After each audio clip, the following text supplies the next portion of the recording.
What if the years that nearly destroyed you were actually the most important years of your life? Not in that cheap Instagram quote kind of way. Not everything happens for a reason nonsense. I mean something far more specific, far more psychological, and honestly, far more unsettling than anything motivational content has ever offered you. Carl Jung spent decades studying people who had been through hell. Real hell, losses that don't make sense, betrayals that rewire you, periods of darkness so deep you stop recognizing yourself in the mirror. And what he found wasn't what anyone expected. The people who suffered the most and faced it didn't just recover. They became something that people who lived easier lives literally cannot access. Not won't, can't. There's a distinction there that matters enormously, and I'm going to unpack it slowly. If you're watching this carrying years that broke you open, years that isolated you, years that forced you to question everything you thought was solid, Jung would look at you and say, "You're not damaged. You're being forged. Stay with me, because by the end of this video, you're going to see your hardest years through a completely different lens. Not through toxic positivity, not through spiritual bypassing, through the framework of one of the most rigorous psychological minds in human history." If this kind of content speaks to you, subscribe right now. New videos every week, and this channel goes places most psychology content doesn't dare to go. Jung had a crisis in his early 40s that most people don't know about, and the ones who do tend to gloss over how genuinely devastating it was. After his public split with Freud, he didn't just find a new professional direction. He fell apart. He heard voices, he experienced visions so vivid he genuinely questioned his own sanity, not dramatically, but in that quiet, terrifying way that happens at 3 a.m. when you can't tell where your mind ends and something else begins. He couldn't work, couldn't function, for years. And here's what makes this remarkable.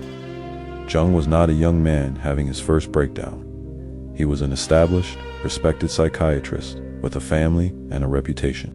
The social pressure to perform stability in that position was almost unimaginable. Most people in that situation do one thing: run. They medicate it. They distract themselves into oblivion. They perform okayness so convincingly that eventually even they believe it. Jung did the opposite. He went in, he sat with the voices. He recorded the visions in meticulous details in what became the Red Book, a document so strange and so raw that it wasn't published until nearly a century after he began writing it. He treated his own psychological crisis not as a malfunction to be corrected, but as a communication to be decoded.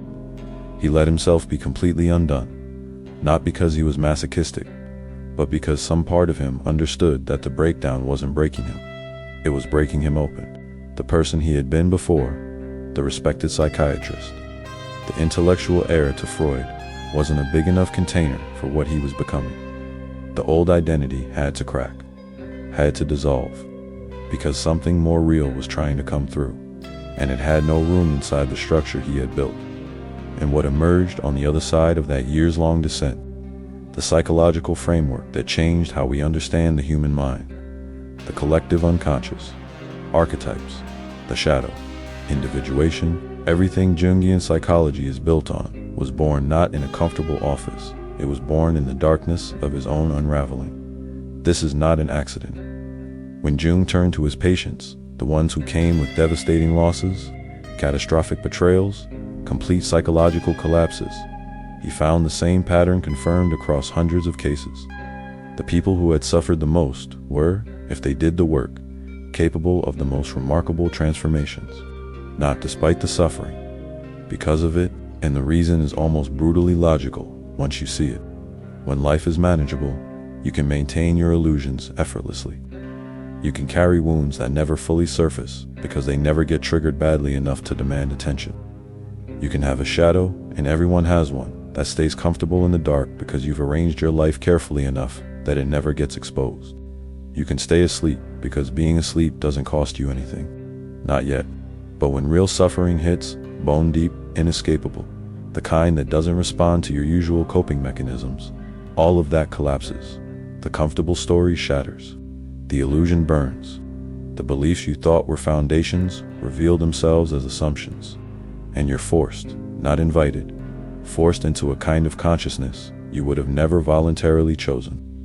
Jung called this forced awakening, and he found, across decades of clinical work, that this involuntary descent often produced deeper transformation than any amount of intentional self-development ever could. Think about that. All the books, the therapy, the retreats, the journaling. Jung is saying the suffering you didn't choose potentially went deeper than all of it, because you can't intellectualize your way through bone-deep pain. At some point, the usual tools stop working, and that's precisely when something new has to develop, because it's the only option left. Here's what I want you to sit with, and drop your answer in the comments. What was the illusion that your hardest years destroyed? Not what you lost externally. What lie about yourself, about people, about how the world works, did the suffering finally kill? Because the relationship ending was devastating. But the belief that a certain kind of love would protect you from loneliness, that breaking might have been the more significant event. Now Jung was obsessed with alchemy, and before you skip past that, stay with me, because his interpretation of it is one of the most precise frameworks I've encountered for understanding what suffering actually does to a person. The alchemists believed they could turn base metals into gold. History wrote them off as proto-chemists who didn't understand chemistry yet. But Jung read their texts obsessively and saw something entirely different. He saw people who had developed, in the language available to them, a sophisticated map of psychological transformation. They weren't describing metallurgy. They were describing what happens to a human being under sustained pressure. The process began with what they called nigredo, the blackening, the phase where raw material is subjected to fire, dissolved, broken down until it becomes unrecognizable. Black, formless, apparently destroyed. If you didn't understand the process, you'd look at the material in this phase and conclude that something had gone catastrophically wrong. But the alchemist knew something the outside observer didn't. Nigredo isn't destruction. It's the necessary precondition for transformation. The impurities are being separated from what's essential. The composite is being broken down so it can be recombined into something more integrated, more pure. What survives the fire isn't weaker than what went in. It's concentrated, more essentially itself than it ever was when it was mixed with everything that wasn't it. Your hardest years were the nigredo. Every false identity you were performing burned. Every people-pleasing pattern that was costing you your soul stripped. Every relationship that required you to be smaller than you are dissolved. Every inherited belief about your worth, about what's possible for someone like you, exposed as the assumption it always was. And yes, that process was agony. Jung never minimized that. The nigredo is genuinely experientially terrible. Grief is real. Loss is real. The disorientation of having your identity structures dissolved is not a minor inconvenience on the way to becoming a better person. But here's what changes the frame entirely. You are not less than you were. You are more concentrated. The elaborate persona you built before the hard years required enormous energy to maintain. Constant calibration, constant management. You had to track who you were performing around which people, in which rooms, in which versions of your life. The performance wasn't a small thing layered on top of who you were. For many people, it had become so dominant they'd lost access to what was underneath. The fire burned all of that. What's left doesn't require maintenance.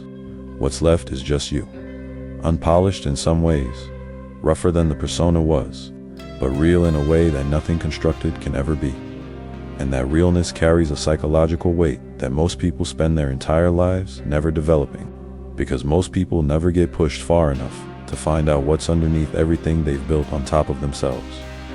If this is landing, subscribe if you haven't already, and drop the word GOLD in the comments. Just that one word. I want you to see how many people watching this right now have been through the same fire.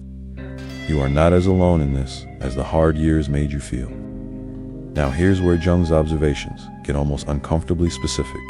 He documented that people who faced their suffering, not bypassed it, not performed recovery, but actually moved through it, developed a specific set of capabilities. And I want to go through them carefully because I think you're going to recognize yourself in this in a way that might be genuinely surprising. The first is the ability to be present with darkness without flinching.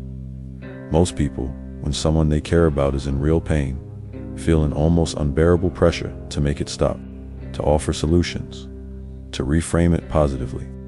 to move the person past the uncomfortable moment as fast as possible. And it's not cruelty, it's that they haven't made peace with their own darkness yet. Other people's pain is a mirror they can't look into without seeing something they've been carefully not seeing in themselves. But you can witness.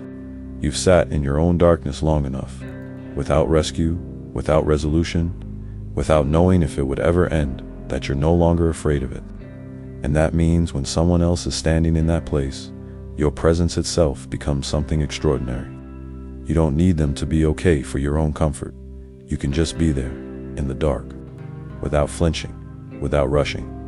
Jung called this presence medicine, not metaphorically, with clinical precision. There is a specific kind of healing that occurs when someone who has genuinely been to the underworld sits with you in yours. No advice required, no performance of strength, just a human being who knows the terrain and isn't afraid of where you are. This cannot be acquired through study. It can only be earned through experience. The second capability is discernment that borders on unsettling. When you've been burned by people you trusted, when your instincts warned you and you ignored them and paid the price, something recalibrates in your perceptual system. You start reading people and situations at a level of accuracy that most people around you can't access. You catch the subtle incongruence between what someone says and what their body does.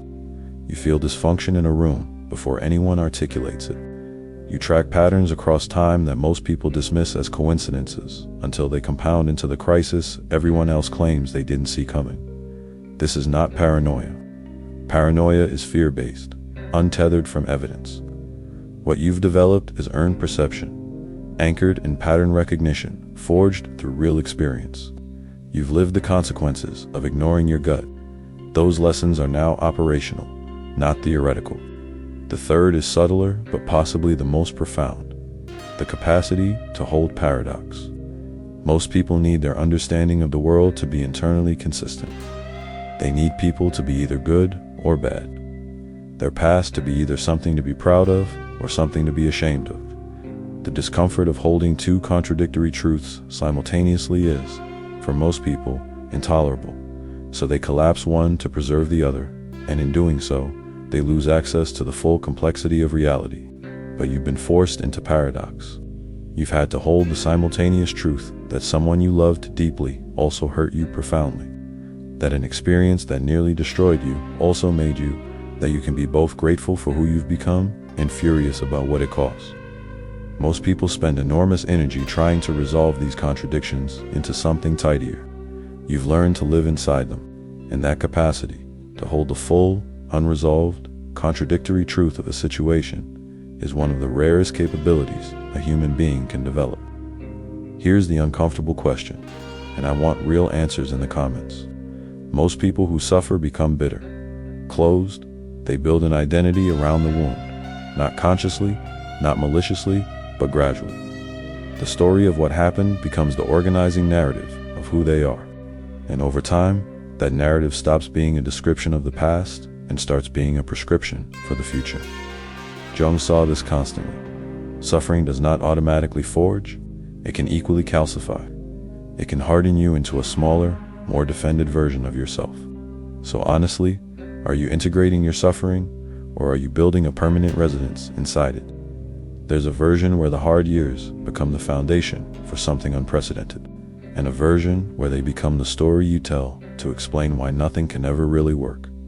Both are human, but only one leads somewhere worth going. Drop in the comments, are you still inside the fire, or standing on the other side looking back? Jung had a name for the stage many of you are probably in right now, the chrysalis phase. And it's the hardest phase to trust, because from the outside and from the inside, it looks like nothing is happening. The caterpillar has dissolved. You are genuinely not who you were before the hard years. The way you see people, the things that satisfy you, the things you're willing to tolerate, all shifted. But the butterfly hasn't emerged yet. There's no visible evidence of what the process has been building. And so you're sitting in this ambiguous, disorienting space, knowing you've changed, but unable to show anyone the proof. The old goals feel hollow. The career path that once seemed important now seems like it belongs to someone you used to be. The things that were supposed to motivate you, they don't anymore. and that can feel like depression. It can feel like you broke yourself and didn't come back together right. But what's actually happening is more significant than that.